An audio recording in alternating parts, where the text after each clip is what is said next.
free introduction, straight out of the womb and right into the battlefield. No. Welcome to some NS2 stuff. I want to stack my team. This is lame. I don't know what they want to do, really. I won't be able to hear him. But what I'm going to try to go over in this video is some tips and tricks about advanced Lerk play. Make sure that everybody understands how to do it. Cakes! Buy me an early Lerk egg. I'm making a YouTube video. Buy it for me. Maybe that'll work. I don't know. It might work. It might not work. It might just like, man, screw you, buddy. But let's see if he does. Then I can get like straight into the crash course. How to command. Oh wait, no. How to. Like a ball.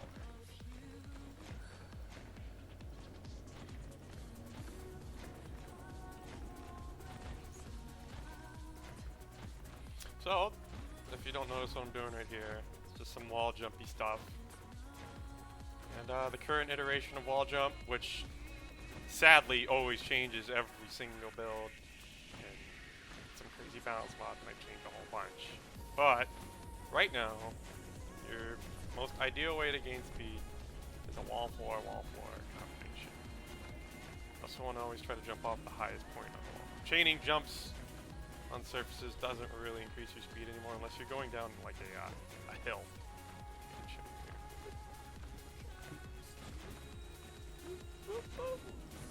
That's about as good as it gets.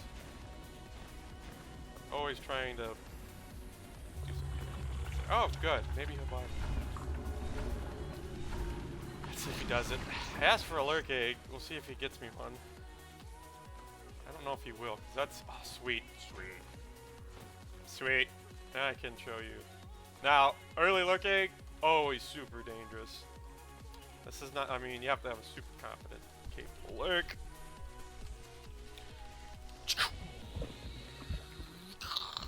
Alright, so we're the Lerk. We're going to be flying around, cruising at an altitude from 2 to 20 feet, hovering around, looking for engagements to pick people off. The number one thing about being a good Lerk is knowing how to choose each of your engagements. Getting too greedy. And not going into any kind of scary ambushes.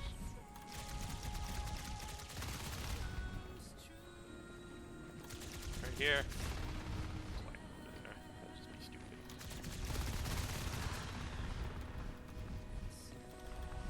Maybe I can get some help from that skull. He'll be able to. Who knows?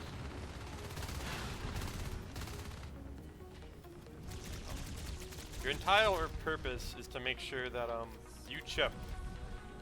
What you're extremely good at, softening things up, being a little bit of a bullet sponge, and letting your skulls get into down and dirty. Number one, spike. Spikes are by far your most powerful weapon as a Lerk. And it's mostly due to the fact that it's like the equivalent of a rifle. Unload on people, and you don't have to get close. Biting is something that you should only do when you're confident that you can land the bite. So, say that you're going to start with an initiated flank. Let's see if I can try one. You're going to be the flank. So, my plan is to go up through this vent, elevator transfer, get behind the Marine, get a bite, drag him back. Now, bite adds deep damage over time.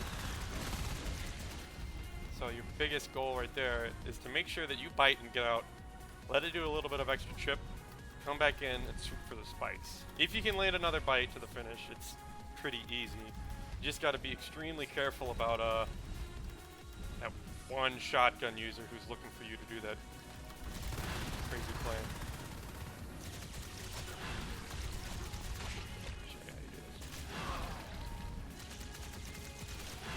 Another nice feature is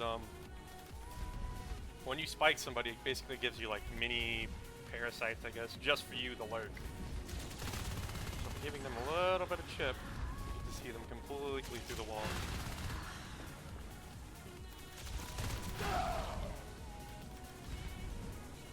Biggest thing that I always try to do is maximize my survivability and my damage output. Those are the two biggest variables that I always go on when I am the Lerk.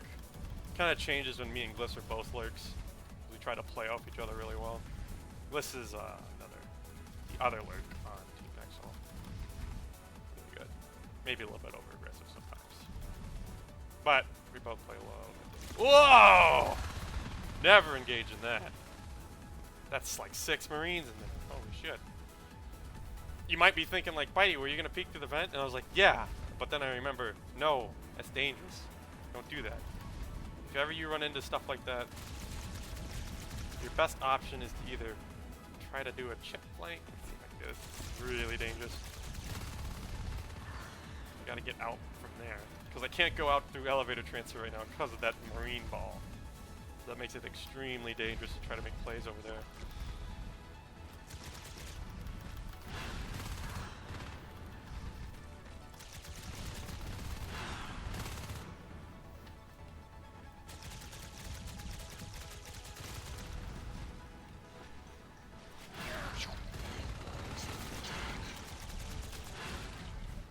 He's going to be at about 5 HP. Just finish off like that.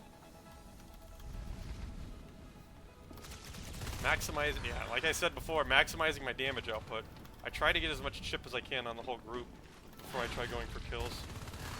Because if you weaken the health of the group, it increases the chances that together with your teammates you can win the entire fight.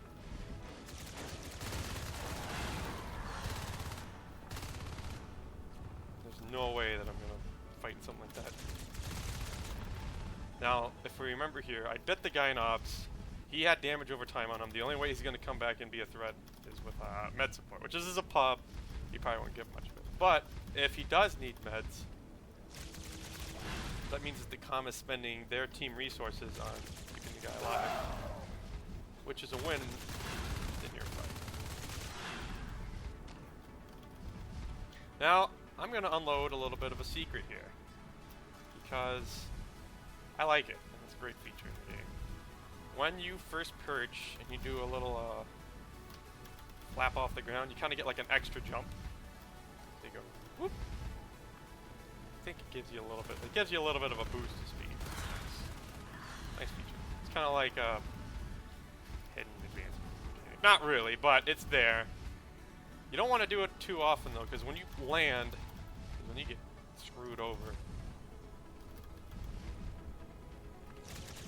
I think it just gives you like an extra jump because you're perched. See that? You have like a free jump. Doodad.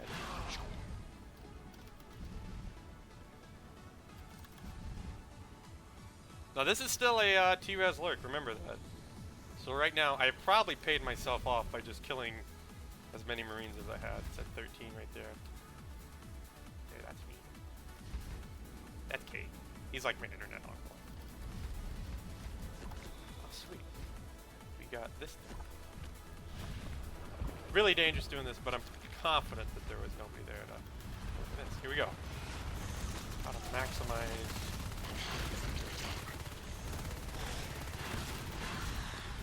See, shotgun is where you want to stop diving completely.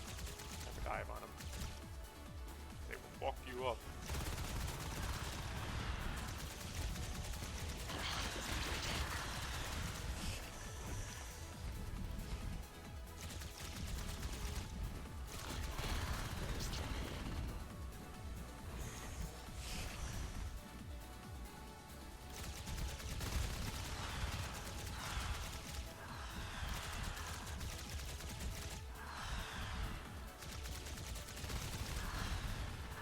Fight starts, I want to try to spread as much damage as I can on all the Marines.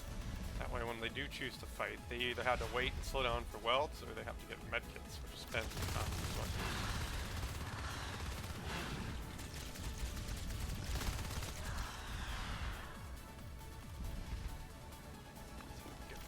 Dangerous flank, dangerous flank.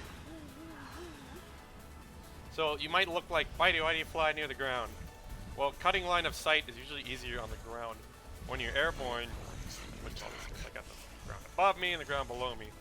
Whereas if I'm low towards the ground, have cover underneath my B. At least that's what I thought. That's like having perks, whatever. I just like flying near the ground to get out. Chipperuski, one.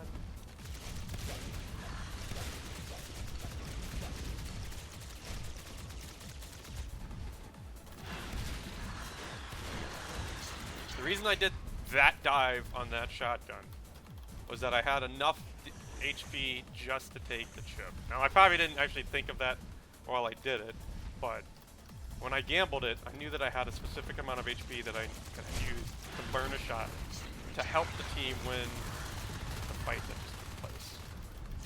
Oh, fuck. That's stupid. Don't do that. 5 Marines? No, sir.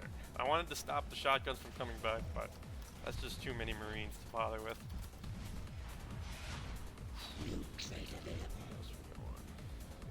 Practice aim on that guy. Dude's in here.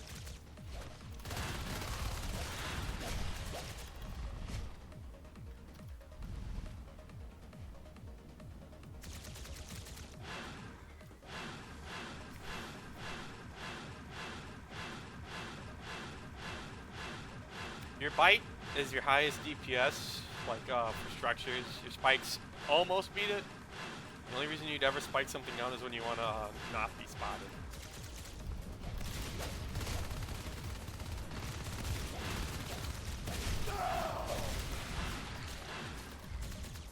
No.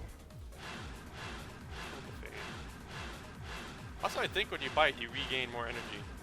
Look at my bar right there. I'm pretty sure it's creeping upward. So it costs less energy to bite, and you recover faster. Yeah, it's not that guy getting a shotgun.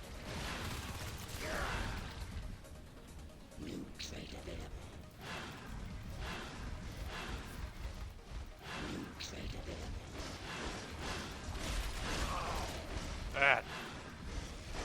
Pretty nifty. And he won't spawn in it. Well, there's some like crash course on your Lerk play right there. I hope you enjoyed it. I'll make more videos, but that's it for Lerk right now.